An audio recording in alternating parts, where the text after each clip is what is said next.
Good afternoon, good evening, good morning. Welcome you to and from wherever you are.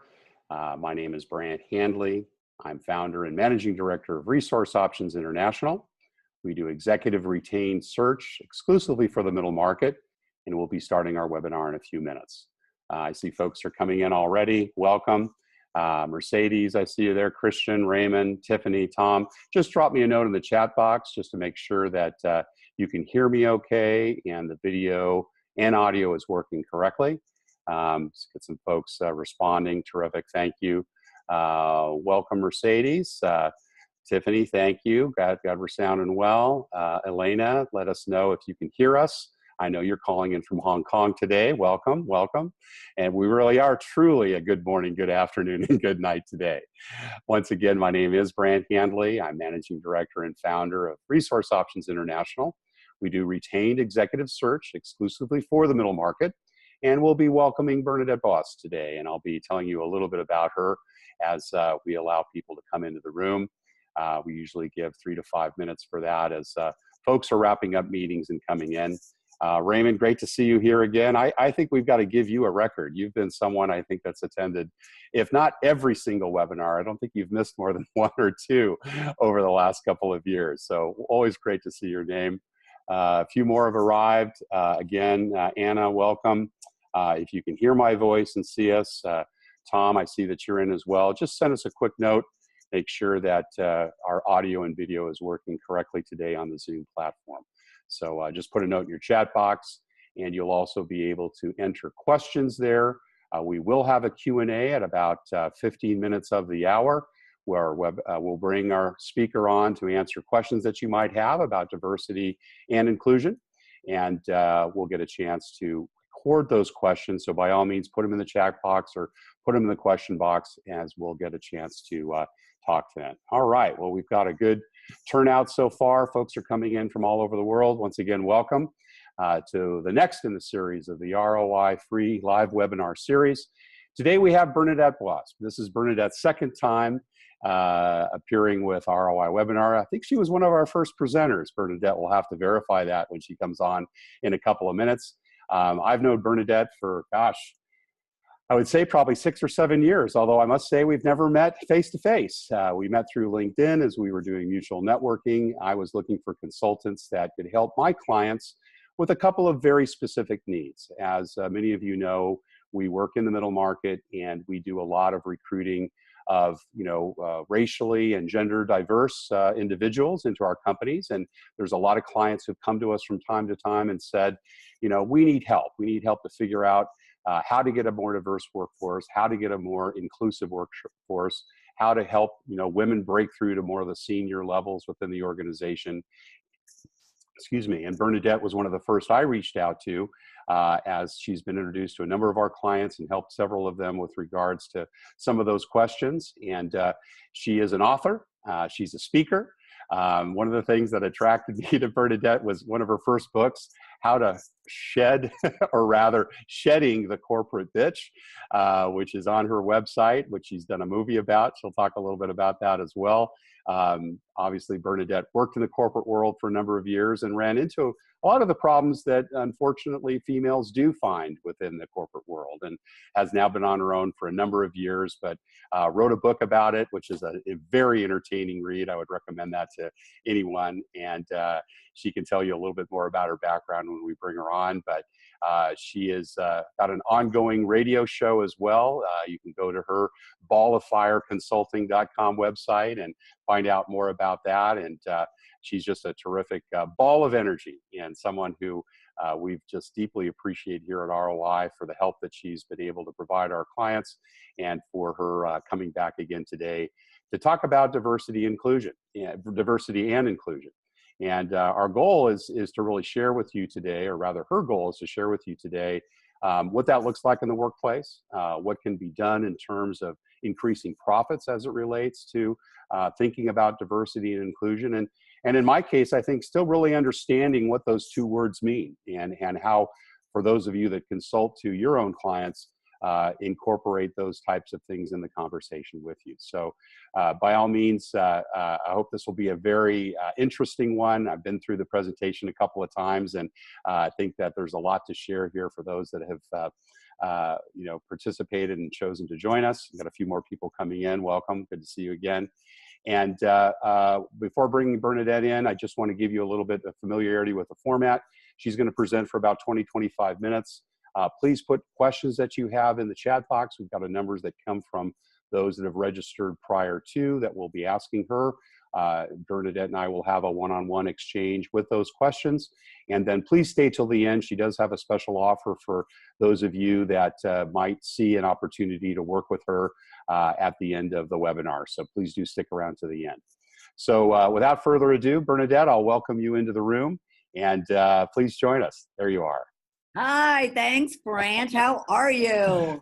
Doing well, doing well. I'm actually in cold Boston today, Bernadette.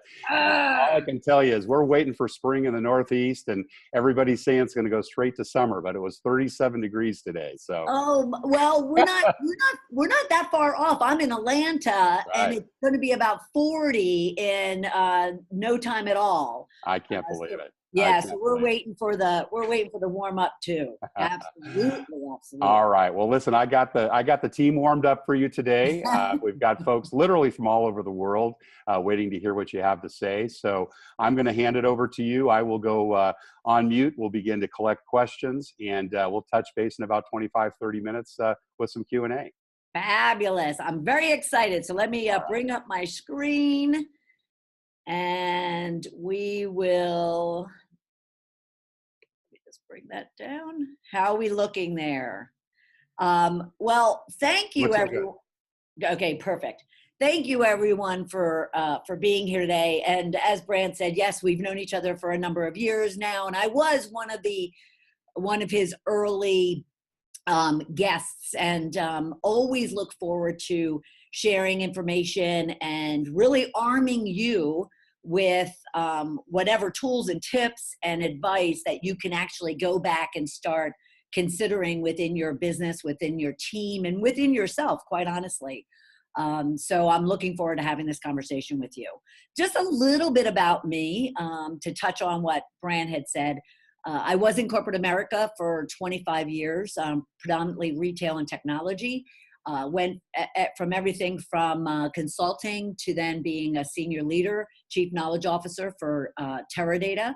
And as he mentioned, I left in 2008, and a lot of my lessons learned and my reality check as a result of leaving then was captured in my book, Shedding the Corporate Bitch. And fortunately, in the work that I do now, in this whole conversation around diversity and inclusion, it certainly has opened up my eyes as far as even what I didn't even consider and what I wasn't applying as a leader myself in those years within corporate. I am one of 12 children, so I always kind of said to my friends and family and even my colleagues, being one of 12, I have 6 brothers and 5 sisters. I always considered us a corporation. That's how my dad pretty much kind of ran the house. But I'll admit, it wasn't very diverse. It was diverse in personality, obviously, but it wasn't diverse as far as even our belief systems and our mindsets when it came to just what the world makes up. We were from a Irish Catholic, not only family, but community. And it probably wasn't until I really even moved to Atlanta in 1995 that I really got immersed in the whole diversity and inclusion aspect of business and in life, quite honestly. So I just absolutely love this conversation. And I bring it back even to my own family, because we tend to get very comfortable in our own space, and we don't look up to kind of consider what else is going on out there. And so this last 10 years, I left corporate in 2008. I've been consulting and coaching and speaking ever since. I did take that book, which is my story and my confession of kind of just the type of leader, unfortunately, I was back then. But I used it as a lot of good information for leaders today as far as what not to do and then what to do. And I was asked, and it was suggested of me to turn that into a movie. Think about like Devil Wears Prada meets My Name is Earl. So I've had a very a very various background, especially in the last 10 years of my entrepreneurial venture. And it brings me to our conversation today. Diversity and inclusion, forget the fact that everyone's talking about it and it's buzzwords, and you're probably even, quite honestly, sick and tired of hearing about it. At the same time, what we have to do is get down to what is it about diversity and inclusion that really lends itself to our businesses and our teams. We are all people, and people can be very complex. People can be very flawed. People can be very, very skilled and talented. And how do we kind of leverage all that? But what are the misconceptions that leaders have in regards to it? As Brandt and I were talking before we got on, this is a topic, and not even a topic. It is a strategic imperative for businesses to really get their arms around it. But I think, going back to that comment about people being flawed, what we don't know is uncomfortable for us. So I really want to kind of break those misconceptions, misunderstandings down, because if you're on this call, on this webinar, you're a leader. And we as leaders need to change the way we go about building our teams and really, really optimizing what those teams and individuals can do for us and can contribute to the business. And then I want to really get into those key steps that you can take in your business today, give you actionable things. And this is a marathon, it's not a sprint. And I'm going to mention that a couple of times to make sure it kind of sits with you. Because I think people kind of put pressure on themselves to say, oh my gosh, everyone's doing it, I have to do it, and I have to do it now. And I would say to you and suggest to you to give yourself a break, take a deep breath, and I'll give you that marathon plan, so to speak, that you can start considering and then even rolling out. And then I want to give you actual tips for how can you right now go back to your teams and even go back to yourself. We're going to talk about kind of your role in this, not only as a leader, but as an individual. Remember, you're very talented, you're very skilled, but you also have flaws, as we all do, and we all have misconceptions and our own biases that we have to consider if we're going to open ourselves up to considering what we need to do to really leverage the talent within our organizations. So if many of you are Steve Covey fans, if any of you have read The 7 Habits of Effective, Highly Effective People, you will recall his habit number 2 is all about starting with the end in mind. And quite honestly, if you do have any apprehensions, any concerns, any uncertainties or doubts, or you're just not sure what to do in this space of diversity and inclusion, then the easiest way to kind of make it more logical as opposed to emotional is to think about where is it you are trying to go? What is it that you want your company to look like, your team to look like, yourself to look like, the individuals that are on that team? What do you want them to be saying, doing, behaving, and have that plan in mind as far as that end state? Is it competitiveness? Is it growth or expansion?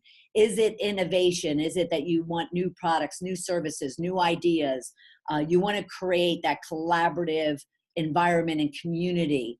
Or is it but is it also that you want to be sure that any of that talent that you have, and maybe you're not well aware of it just yet, you also want to be sure that you're keeping them.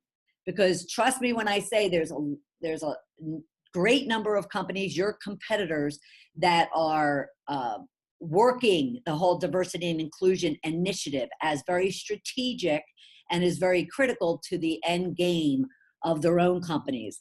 So all I'm going to ask you to do today, if you're not already down the path of your own initiative, and maybe you have apprehensions or misconceptions, just be open to the information we're going to share today. Be open to going inward and really considering yourself in this whole diversity and initiative play, and be willing to start breaking down maybe your own biases, your own questions, and simply say, I'm just going to start chipping away at it slowly. Remember that marathon that we're on.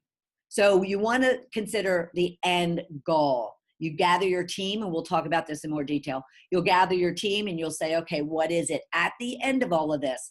A year, 2 years, 5 years, whatever the case might be. What is it that we want to end up looking like? And hopefully it's driving the bottom line. It's driving the profit, the retention, all of those metrics that you track to determine if you're a successful company or not. So what are the misconceptions out there? What is getting you as a leader and those around you stuck and unable to move forward or unsure of what to do next? Well, one of them is, I think we have, as Brandt even said, that he would like some, more understanding himself. I think we think of it as if it has to be about gender equality, or it has to be about age, lack of discrimination when it comes to age, or even, being a woman. I don't even believe in quotas, but people say, oh, so we have to start, setting a quota in order to measure ourselves as a diverse organization. And that is not at all what we want to do. We want you to be considering diversity and inclusion like that strategic imperative, but more so, it's just the way the world is it's diverse, and we all want to be included and be part of it. And why spend the money on a head count that you're not leveraging or you're not even optimizing? So let's put aside that, because I'm also going to show you some details, and it's going to really open your mind to the fact that where you may be considering diversity, it's much, much broader than that. Then, of course, as I kind of mentioned at the beginning, many people will say to me, well, Bernadette, our leaders, I feel like our leaders are doing this just to kind of tick off, the box on a sheet, whether it's for their shareholders or their board, or just to, in the eye of the industry. And if that is the case, and either you have that perception or that understanding, or you see it happening around you, that is definitely something that you want to be very upfront and direct to address, because this isn't just something that you need to be doing. It should be something that you want to do as a leader, recognizing that there's all this great personality out there and this great talent out there that you want to be leveraging. This one always surprises me, because I will have HR leaders as well as, the C-level, I'll call them. And they'll say to me, well, I'm really concerned that if I have to, not based on quota, but if I have to create this diversity, that means I might be giving up skills. I might be giving up some talent. I might be giving up some, effort or productivity from an individual. And yet I kind of am always surprised by that, because no one would be asking you to lower your bar of anything. It simply says, open your mind and open yourself up to ensure that you are looking across the board and across the industry, or even outside your industry, and getting creative and innovative in that sense, to really just ensure that regardless of gender and race and religion and thinking and background, you are taking the time and the effort and putting the energy into finding the best people for the role, as opposed to just getting comfortable with the people that look like you, sound like you, talk like you, behave like you, and those kind of things. So it's certainly not asking you to make sacrifices to the talent that you bring in or the talent that you already have. I'd be the last person to tell anyone, and my clients know this very firmly, that they just hire a woman for a woman's sake, or they just hire a particular race for a race sake. I believe that you hire the best people, but what I want you to challenge yourself on is, are you giving yourself the room to consider and all the possible talent that's out there? Or are you just taking kind of shortcuts because you need somebody right now and right today in order to fill it? And therefore you lower the bar as opposed to really maintaining that end state. Remember, go back to your end state every time you're considering what your plan or your action's going to be within your hiring or promoting, advancing, paying strategies. In individuals, actually, this comes typically from the individual, have voiced to many of you leaders that they actually feel like they're, being thrown a bone, so to speak. And then peers or their seniors will look at it as, and, start the rumor mill about, oh, well, we just threw that individual a bone because we needed to create that diversity or that inclusion within our organization. And that is not something that you want your individuals or your peers or your seniority to even be considering or thinking about for 1 second, because that's definitely where the talent will start exiting the door, is all of a sudden they are feeling as if they're just being given these things and they're not really contributing. They're not really leveraging and optimizing their own capabilities within the organization. And this is the biggest one. You'll hear a lot of people talking about diversity and leave out inclusion. And rarely do they just talk inclusion without talking diversity, thinking that they can be handled individually, or they don't even need inclusion to have diversity. Well, I just wanted to kind of paint a picture for you and very simplistically help you understand what the difference is and what is diversity and what is inclusion. So if you think about, again, our businesses are made up of people, individuals. They have their own backstories. They have their own, what I call riches. They have their own flaws. And the combination of all of those makes up that individual within your team or even within yourself. And therefore, what you want to do as leaders is to, from a diversity perspective, is recognize that, acknowledge that. They're not robots that all have the same opinion, all have the same beliefs, all have the same skill set, all have the same degree of talent. They are individuals that you have to learn how to work with and recognize where they fit best, even if it goes against where they currently are positioned, and then kind of throw them all together in order to then complete and fulfill that end state that you've defined at the very beginning. So diversity is recognizing and respecting that they are unique, that they have, blemishes and warts, but they also have beauty marks and dimples and things that make them special. At the same time, inclusion is, you can't have, recognizing that they are individuals, they are unique without inclusion, because those individuals want to feel important. They want to feel included. They want to feel heard. They want to feel as if they're making a difference. They want to feel as if they can raise their voice, give their opinion without judgment, make decisions, take the lead. I don't know how often many of you wish that individual sitting in the cube outside your office would just simply, do something without you telling them what to do.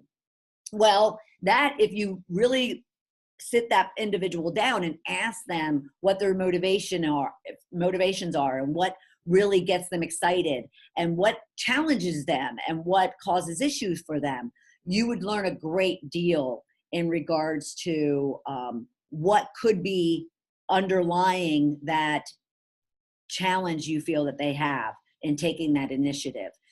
Yet I find, going into businesses on a regular basis and working with the senior leader, but then I'll work with their teams, and then I'll even take their teams and work with the individuals within the team, and I'll ask them a lot of questions. I'll get under the cover of just, they're not there to perform a job. They're not there to be a function of the business. They are there to lend their voice, lend their ideas, lend their opinions, lend their beliefs, lend their cultures, and their backstories to whatever it is that you're trying to accomplish. So you want to recognize that the integration of both diverse mindsets, diverse people, and including those diverse voices is what's going to make up a very effective and very profitable team for you. And I took this diagram that you see from another resource that was published probably, I think it was back in 2013 by Marilyn Lode. And I added to it based on what's even happened in the last few years. And what I landed up adding are things like, you have to consider individuals' perspectives, their thinking style, their background, their family, where they came from, their culture, their religion. We may not feel that we want to get personal like that, but there's a difference between wanting to find out what they do on the weekend versus finding out what their background is, what their family life is like, what their perspectives and opinions and beliefs are, in order for you to know how to best leverage them. And that is what's going to allow you, as difficult as it is for people to kind of start asking those questions, having those conversations, truly engaging and building relationship with their team members and their peers and their seniors. You will see a dramatic difference once you as a leader kind of pull a chair up next to them and really want to ask and then listen, and listen some more. So we could talk about more of that based on any of the questions that you might have. And then I loved when I came across this, because I just thought it was just the simplest and plus delicious, delicious way of looking at diversity and inclusion. You know, I mean, a pile of M&Ms, who doesn't love taking a bag of M&Ms and pouring them in their hands? And you're picking out your favorite colors, right? You're picking out, and they all taste the same, although some will say, the chocolate ones taste, different than the blue ones or the red ones. But they are all the same. And yet at the same time, they all have their own unique personalities. And once you learn how to leverage that mix of personalities, makes a overall fun and delicious experience. So I just thought that was a tasty way of looking at what the difference between diversity and inclusion, and then what the integration of those two things, how critical they are to your overall effectiveness, not only in your role, but from your team and then the company, and getting to that end state of profits. So why should you care? Well, quite honestly, why you should care about having a diverse and inclusive team is based on, we'll go back to that slide around, the different areas that you could be looking at as far as your end state. It goes to innovation. It goes to whether or not you are considering that you're delivering the best products and services to your customers, and therefore the revenue and the profits to your shareholders and to the overall company. Let me give you an example of where innovation, technology, product development is severely impacted when we don't have diversity and inclusive teams. There's a number of examples you can pull out, especially from the manufacturing technology arenas. So airbags. It was found that one of the airbag manufacturers was a very, very pretty much white male-dominated organization just a few years back. And they realized that looking at accident information and looking at consumer feedback information, they were manufacturing, they were developing and producing airbags that were actually killing their clients, killing their customers. And it turned out to be a lot of female customers. And it turned out that when they dug into it, it turned out that they were designing from the very beginning of concept and creation period. They were designing airbags that were designed around the frame of a man, an average man, yet the average woman was that much more smaller and petite.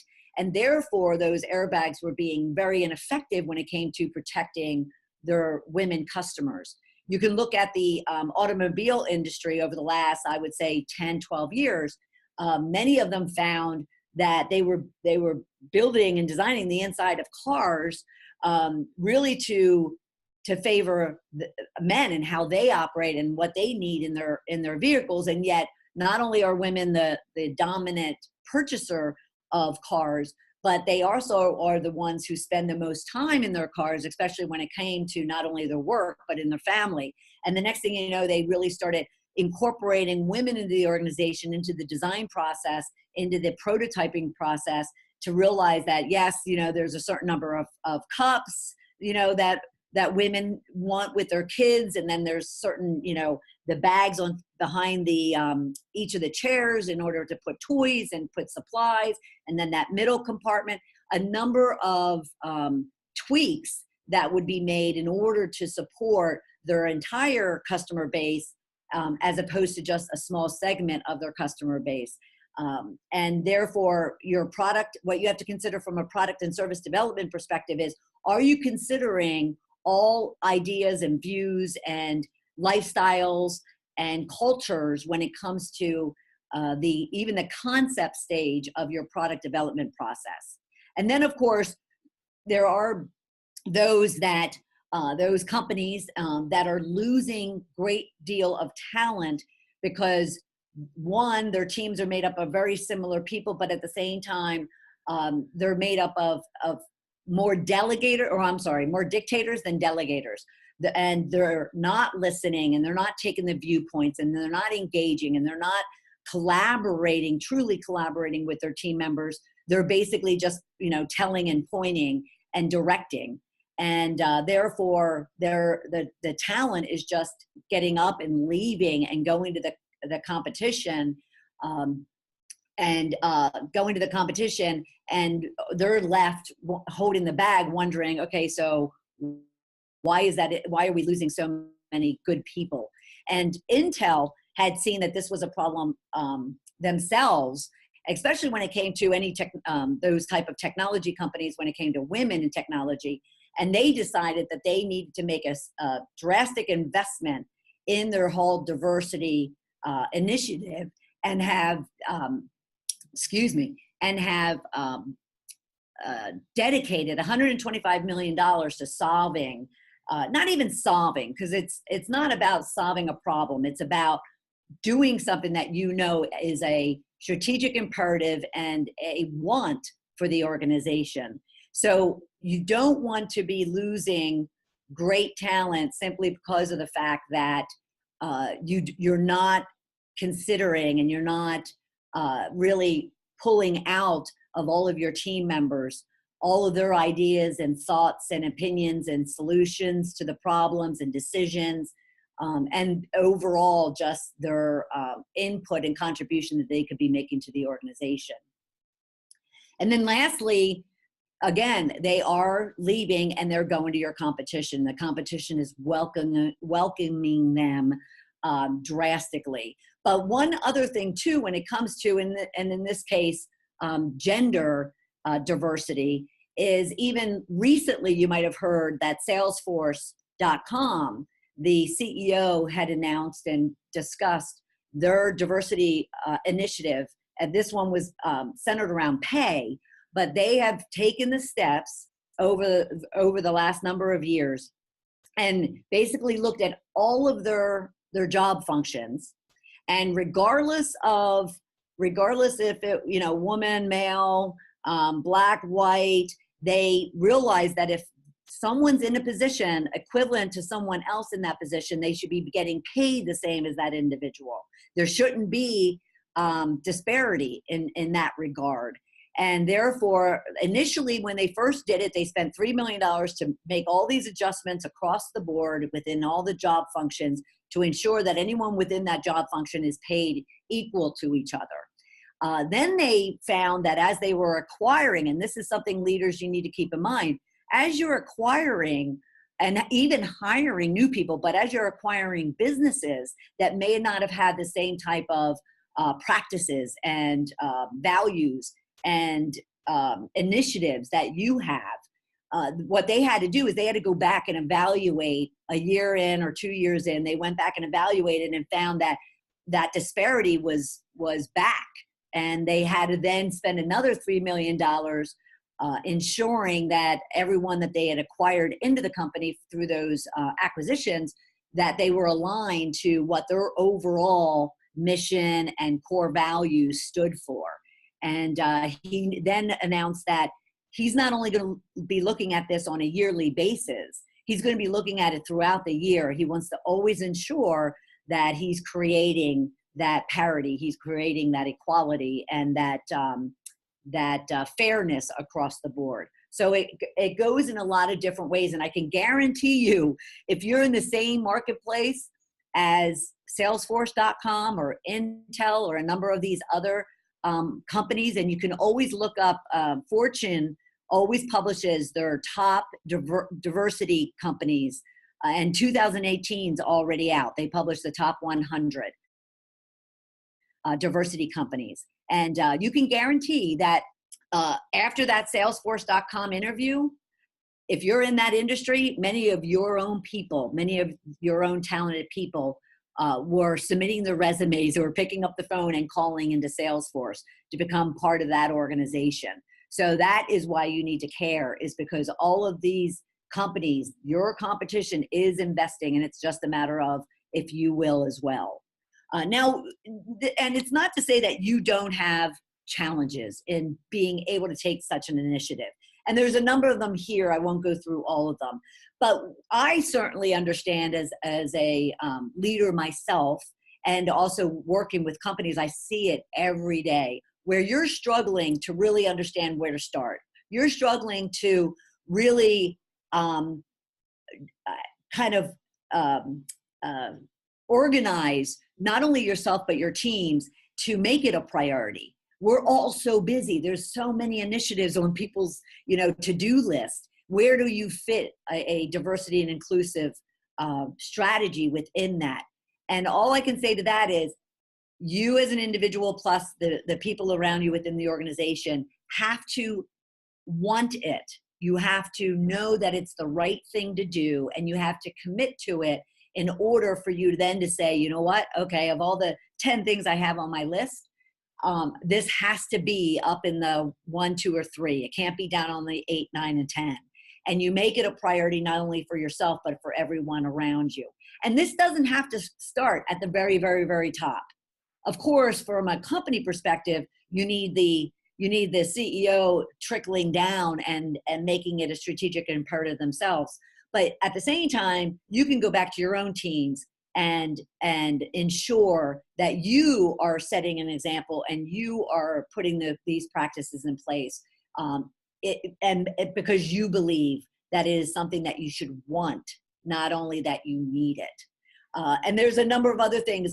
And one thing I do want to mention is, and I do hear this, it takes some prodding, but I do hear this from individuals and leaders like yourselves, is all of a sudden they're like, well, I don't necessarily want to hire somebody who's smarter than me. They could take my job, or they could take my position. Or they might comment to me that that's a perception that someone else, another leader in the company has, and why they aren't making this a priority, or they're not making it a strategic imperative. And this is where we all have to get selfish to get selfless.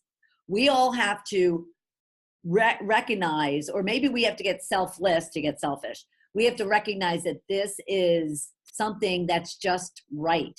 And let alone it's something that is going to benefit ourselves and our teams and our organizations. And we have to really look inward and be willing to ask the tough questions of ourselves, because then you're going to have to ask some tough questions of everyone else in regards to your own biases, your own misconceptions and misunderstandings, your own flaws and your own gaps when it comes to this whole subject area. And because until you're willing to do that, and until you do it, will you be really open to drive out this type of program and initiative for your organization? So you can see the other things there as well, as far as I get that you are all challenged with a number of things that keep you from really being able to move forward or progress or even complete what it is, that end state that you've defined for yourself and for your own diversity and inclusive program. But again, it's not a marathon. Oh, I'm sorry. It's not a sprint, it's a marathon. So pick a place to start and then just work that. So I want to go through, and I'm watching the time, but I want to go through things that you could be doing, steps that you could be taking in order to just start that first mile of that 26-mile marathon. And that starts with having a plan. Now, of course, we can spend a whole hour, whole subject, whole day on this. And so I just laid out a very high level series of steps that you can take in order to start your own initiative. And even if you've started an initiative, maybe your company, maybe your department, maybe your team already has had steps taken to have a more diverse organization. This is something that you can consider whether or not you have thought through everything that you could be doing. Because the one thing I get questioned about, and the one thing that gets people hung up when it comes to whether they deem their efforts to be successful or not, is the communication piece. And that's one area that I can spend hours on with a team or a CEO in discussing just how critical communication is when it comes to any type of change. We all know how hard change is. We all know that our teams are individuals. Those people within our organizations have a difficult time with change. Communication is going to be your success factor. If you can put that plan in place as you are getting your team committed, and as you're taking a subset of that team to kind of represent this initiative and be that example and to be that role model and to be that voice of this strategic imperative, so then you can go out and assess very effectively how your organization stands today, and then that end goal and what it's going to take to get to that end goal. You can then define what it is for your organization, because it won't be the same for another organization. It could be varied, it could be different, it could have different priorities, different timelines, and your people are going to be the ones to help you define what your initiative should look like. And then, of course, a big element that often gets short-sighted and overlooked is training, because it's not a one-time thing. It's not something that you bring everybody into a room. I know Starbucks, even for instance, Starbucks right now is closing 7,000 stores in order for them to give new training on how to treat their customers. It's not just a one-time thing. It has to be part of an ongoing development, not just training, but development of a culture that ensures that from the top to the bottom, from departments to individuals, diversity and inclusion is a centerpiece of the organization. It's just not a one-off. And then once you train, you can start implementing. And again, it's a marathon. So you start implementing pieces. And as you're implementing pieces, you're measuring it, you're reassessing, you're readjusting, you're ensuring that it's instilled in the organization as a centerpiece, not just a accessory that sooner or later will get changed out for some other big initiative that pops up. Diversity and inclusion is not a trend. It is what the world is very diverse. And all people want is to be part of an organization, part of a success story, part of growth for themselves and for the company. So again, it's all very iterative. You just keep going through this process. And again, there's many steps below each of these stages of your plan. But at the same time, they all follow a similar path. And then you just continue to work the cycle, work the plan, and communicate on a regular basis throughout it. You need to lead by example. what you can do walking out of here today and going back to your teams is instill a culture of diverse voices, of diverse opinions, beliefs. Engage with them, include them. Don't just direct or just don't dictate. Really ask them for their opinion, ask them for their advice, ask them for their ideas, their differences. What don't they agree with? What do they agree with? And allow them that room to move, and that room to make decisions, make mistakes, be successful. Your team being successful is going to make you successful. Don't think your team is a threat to you. Don't think smarter people are a threat to you. Don't think different opinions or beliefs are a threat to you. Use them as a tool to really make sure that you're considering everything within your organization. And then, of course, it is all about accountability. Anything that we do, even as individuals in life, we have to be accountable to it. We have to put plans in place that actually have measurements that we can come back and assess. How are we doing? What do we need to change? What are we doing well? What are we not doing so good? And be willing to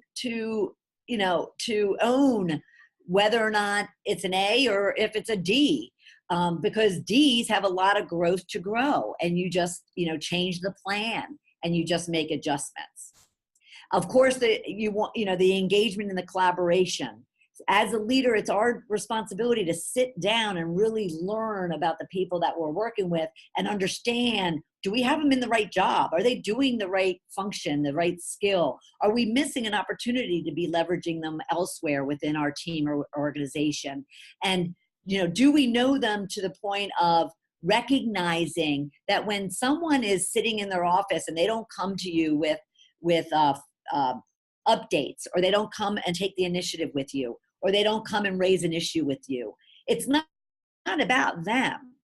It could be about that you just don't know, what you need to be doing in order to pull out the best of them, and whether or not they truly understand your expectations and your wants and your needs. So that engagement, that collaboration with your individuals and your team as a whole is just critical.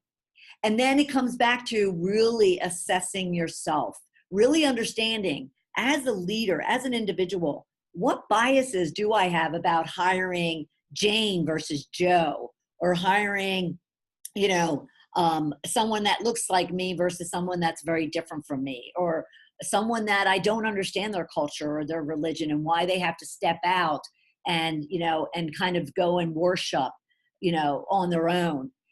You really want to make sure that, as opposed to putting barriers up and your own biases and your own prejudices up, you want to really learn how that all of those differences and all those riches can really benefit not only that individual, but the team and yourself and the company. So you really want to take time to understand, how are you kind of coming into the world, into your company, into your team, and what changes do you need to make in order to leverage everyone else around you? So how can you really take all that information and really get all the benefit from your people? Ask questions. This is the number one coaching tip I always have to give my leaders. They're very accustomed to pointing or directing or delegating or telling their team members what they need to do, when they need to do it. And instead, ask them about how to go about what it is that they're doing. Ask them, when should we be able to get this done? Just learn how to ask questions as opposed to make statements or tell them. And you will open up a whole wealth of new knowledge and new ideas that you never considered before. Of course, we talked engage them, challenge them. Every person that walks in your door, they want to know that they're showing up to take on a challenge. Even who you may perceive to be lazy, there's something going on that they're acting in that way, they're behaving that way. And it could be the fact that they want to be challenged and they're not being challenged because we're not wanting to trust them and to give them that leeway to possibly make a mistake or to fail or to screw up or to make you look bad.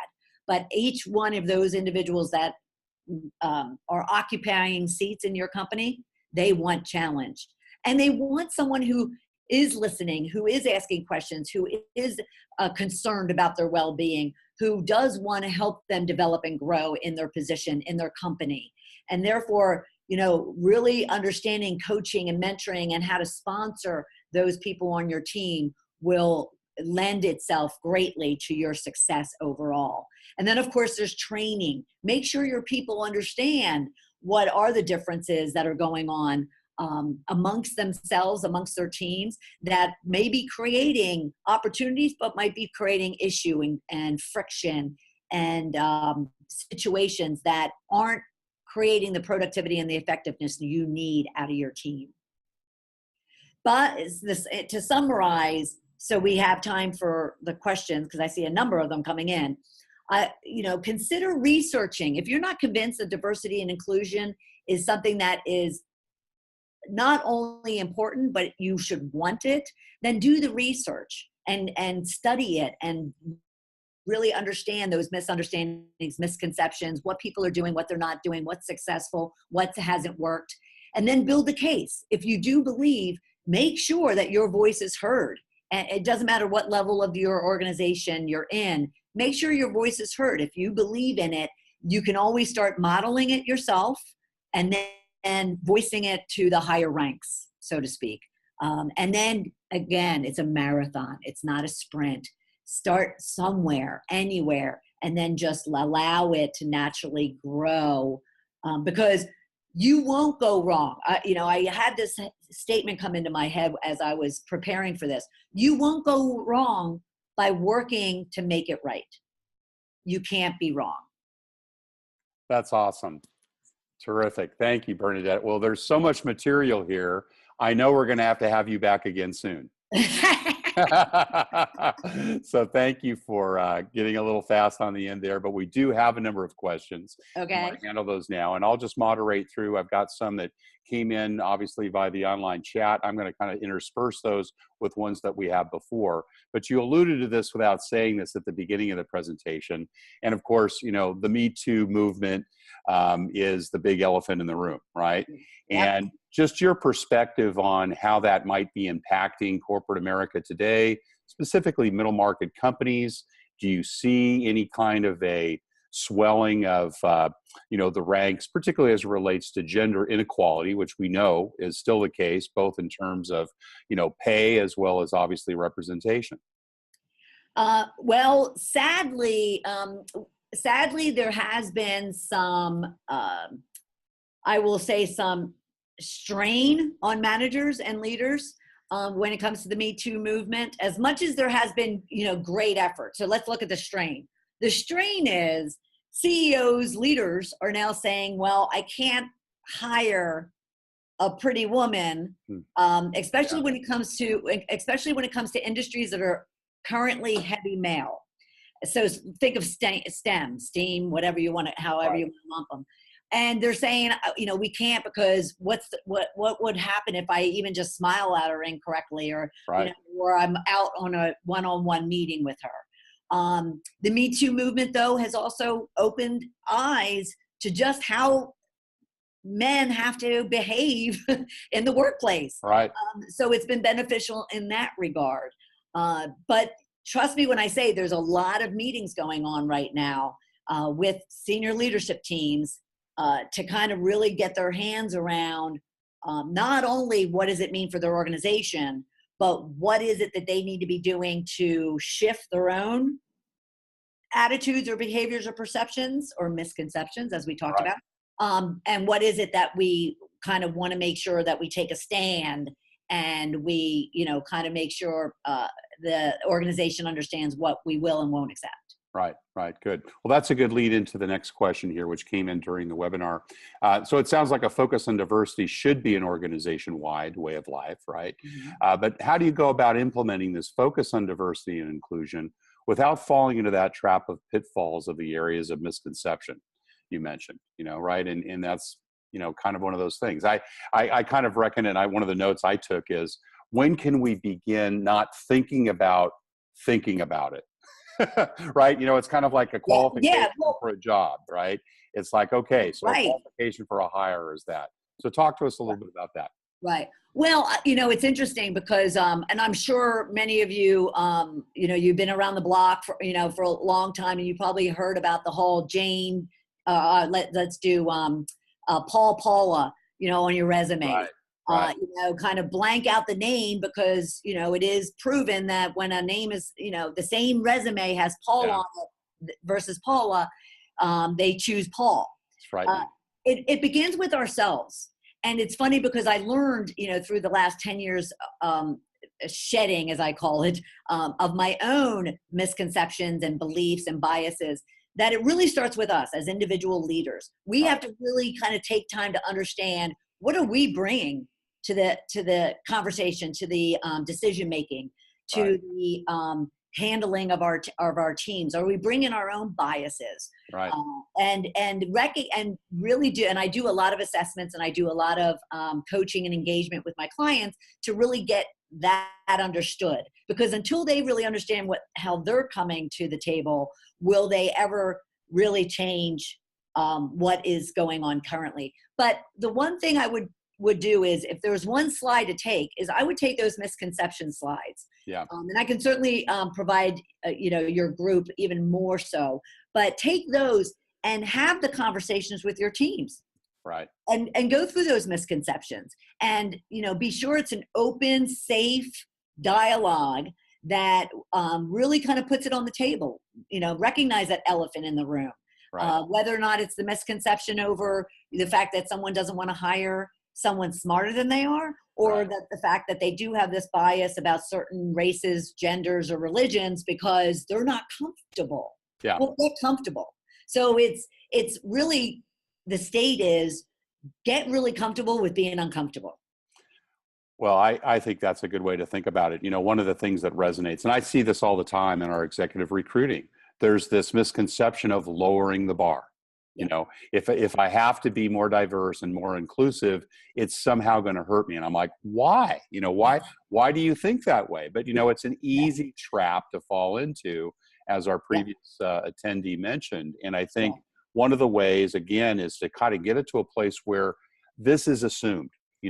Diversity inclusion should be part of your recruiting, should be part of your hiring. It should be something that you would look for as you look for a college degree, if that's appropriate for the job, or experience in a specific area. And, I guess that will take time. And that's kind of the next question. Now, how long do you think it'll take, before this really becomes kind of something that is, just a natural, right? Just something that everyone assumes that they will do as part of the process of whether it's hiring or promoting or retaining? Well, the latest statistics is it's going to take 100 years even to get gender pay parity. It's going to take 100 years.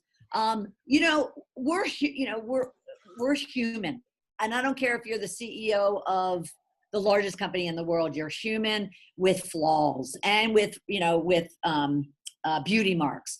And so and we're always going to have those people. You can have a team made up of very beauty marked individuals, and then all of a sudden the next person comes in and they have some flaws and some warts, and it kind of goes back a little bit because all of a sudden now there's a shift that needs to be made with that individual. Right.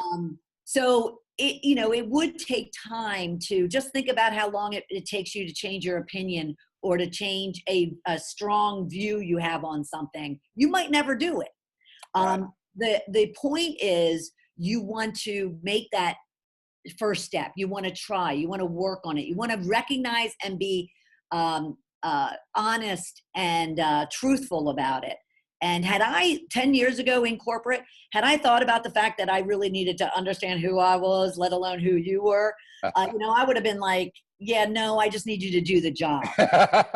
So true. But So true. I see it every day. It keeps me busy as a coach and consultant around this subject because we are individuals with flaws and beauty marks, and we just need to be patient and be easy on ourselves, but be willing to get to the table, ask those tough questions of yourself and the team around you, and don't worry that it's not coming from the top at first. Start it yourself and let it organically grow. Yeah. Just like those students in Parkland proved, we all have a voice. And if we yell loud enough, the bigger people will listen to us. Make it a part of the mindset. Yeah. Yes, Good. exactly. Well, we're almost at the hour. Do we have a few more minutes? Because we do have several questions, Bernadette. Sure. Like to keep going. I'm here for you. Wonderful. Thank you, Bernadette. And all that are attending. That's what I mean. The middle market as a whole. Yes. What are some of the right and wrong ways to implement a diversity and inclusion focus in your organization? From your experience, maybe, what have you seen work and what doesn't work? Sure. One is it's not really committed to. It's like that tick box. And therefore it's not taken seriously, and everybody in the company just rolls their eyes and go, oh, here we go again.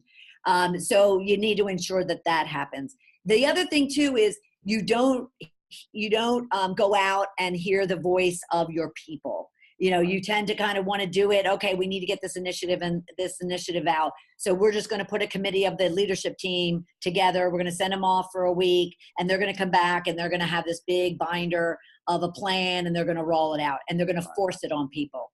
This needs to be inclusive. Right. This needs to include the voice of your people from the bottom, from the janitor to the CEO, and you need to have them not only heard, you need them involved. You need them part of that team on that plan that I laid out. You want to, certainly make the commitment. You want to formulate a team, and maybe in some cases you have to have a representation of the organization because you have a large organization. But then you want to go out and you want to assess the entire organization. And there's tons of survey tools and polling tools and focus groups. There's a lot of different strategies that you could be using to get that voice. And then the communication is why it doesn't take hold, because again, it's communicated as FYI, this is what we're doing this month. And yet we need to, you need to make it as part, it's not, to your point about when can we stop calling it our diversity and inclusion and it's just part of the business. Well, what you do is, I love your newsletters, because what you do is you communicate out stories. You don't have to put a banner to it. Here's our diverse story or our inclusive story, but you put out stories about what your teams are doing, what your people are doing, what your clients are doing.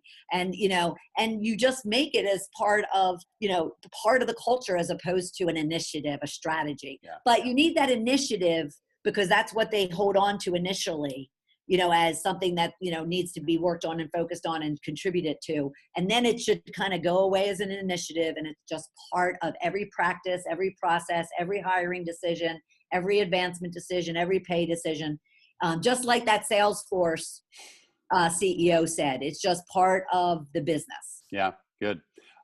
Two-part question, and you've kind of addressed part of it, but there's more to add, please do. If you're just taking those first few steps, right, when you're starting to work on getting more diversity in the organization, what are those first things you do? And then as a sub-question, any subconscious biases that, we need to be aware of when we're first starting out? The first thing that you would want to do is, and this is going to start with a small group, the leadership team needs to kind of have that tough talk.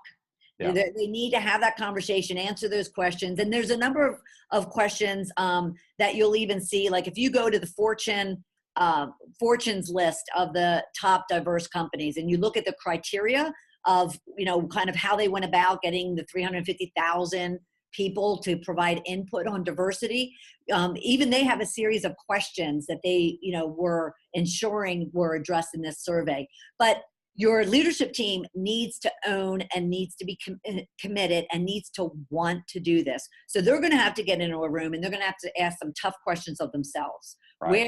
Where are our unconscious biases, and where are our belief systems, and where are our values against what the company mission and core values are, and make sure everyone's aligned there. If they're not aligned there, they should never come out of that room, or when they come out of that room, they should recognize that they're never going to have diversity and inclusion. So, but again, it doesn't have to be the senior leadership team. If you're a director, a VP, if you're an individual contributor, you can still kind of form these teams and form these initiatives yourself and ask those questions, get that commitment. So the first thing is the commitment, the plan, the end goal, What do we want our company to look like, our teams to look like, our people to look like? What do we want them to feel like? What do we want them to act like? That would be the first, and it takes time. Yeah. And then you would go into forming that team that's going to go out and role model it and go out and evangelize it and discuss it and take the hard questions. Yeah. Take those tough questions.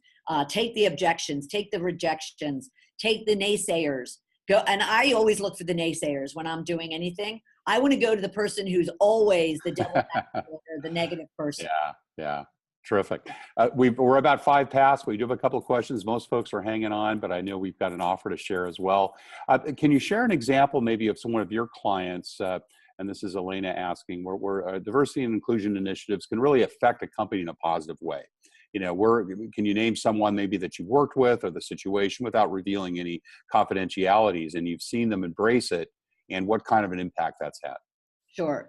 I had a client, I worked with them for 3 years. They're a manufacturing company. They had about 90 some odd employees, and they had two core functions. They had a manufacturing plant that was attached to their corporate office. So think of, manufacturing and almost crew. And then you have the white shirts, I'll call them, right, that are in the front, sales and all the marketing functions. And they never considered that the people that back there that were pretty much building their products, that they wouldn't have an opinion on really what it is that the client, is wanting and where they needed to go with their product line. So, and the people in the front offices, so to speak, viewed it like, well, I don't need to talk to them. I know what my clients want. I can ask the questions. But yet here are the people building it and getting all the complaints from the clients and taking all the headaches, right? So they said, we as a team discussed the fact that they really need to, if they want to develop their product line and really, move forward and have a higher level of client satisfaction, they really need to find out from all areas of the business as to what it is the client needs and doesn't need, and what they've been complaining about and not complaining about. And therefore, what we did is we formed focus groups where we started including a mixture of the front office and back office. And it was, well, first off, the back office was stunned. They were actually nervous. Thinking that are we getting fired? Did we do something wrong, right? Yeah, did we do something wrong? And so that was, and from the whole time that I was there, they continually engaged them, and even for new product ideas, they continue to engage them. Great, wonderful. Last question, and then I know we want to talk about your offer before we let you go. Lamona asks, how do you deal, this is a good one for me because I've seen this happen, how do you deal with men who are feeling threatened about gender diversity in the workplace? They question their own future in the company due to this focus on gender, or this new focus sometime in gender. And, how does that get addressed? Yeah. Okay. Well, I'm going to restrain my real answer. No. An individual is, will always feel threatened, could feel threatened by someone who might be coming up the ranks or smarter than they are. And when it comes to a female, I have found that any executive, any leader, any real business person, they have two motives. They want their business to do well because then they'll do well. Right. So if you build the business case and you show them, and you recall the whole conversation we had around the ROI of women in business. Right. If you show them those statistics of how the female voice, the female leader, adding them to the mix adds to profitability, adds to shareholder value, right, adds to profit. Well, then you can start kind of showing them how their wallet gets bigger. And that's a big incentive and motivation for men is right, that. But we have to discount the fact, or we can't discount the fact that they're also threatened by just even another male coming along who might be able to boot them from their position. This particular person just happens to have, possibly long hair and wears heels. Right. You know, That's the way to think about it. you get down to the numbers, get down to the business case, and it kind of quells a lot of emotions. Yeah. Well, we had one question about this, the 30% pay gap. And the question was, how long do you think it'll change? You've answered that. It's disheartening to think it'll take another 100 years. But, I guess we all have to be just working against finding the very best people for the job. Yes, that's all we should do. That's Paying all them an we should equal do. wage. That's what we got to focus on. Yeah.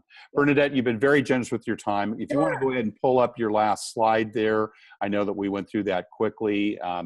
Bernadette does have an offer to all of you that attended today.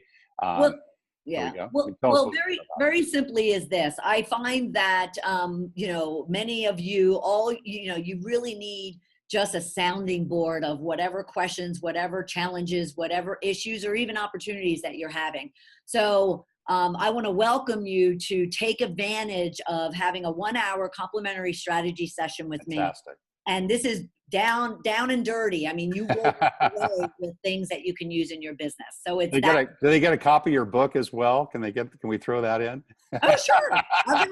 I'll give them a copy of the book if they plan a strategy session with me. Excellent.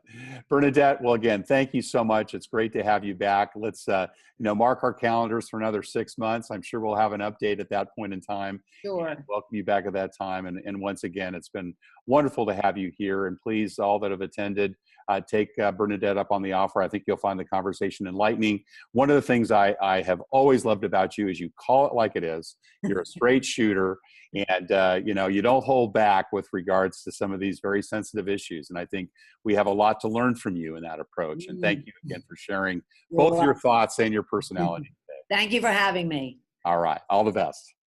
Thanks, everybody. Bye now.